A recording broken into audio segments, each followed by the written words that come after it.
Hello everyone. Today I'm going to show you how to use hand sanitizer. So you might have a machine like this. What you have to do is first put your hand under it like this. Then put part of your hand on the front side of it where this thing is and push it. Once you push it forward, hand sanitizer will drop into your hand. This one's empty, so nothing dropped out.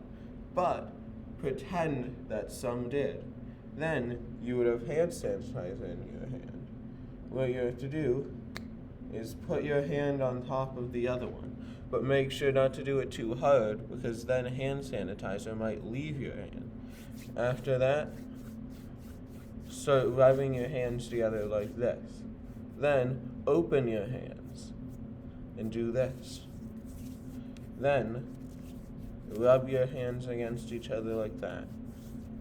The goal is to get the hand sanitizer to go to all parts of your hand so that your entire hands are sanitized. After that, the hand sanitizer will disappear automatically, so you don't need to do anything else. Make sure to use hand sanitizer when you need to, and subscribe to the IBH's Here channel. Bye!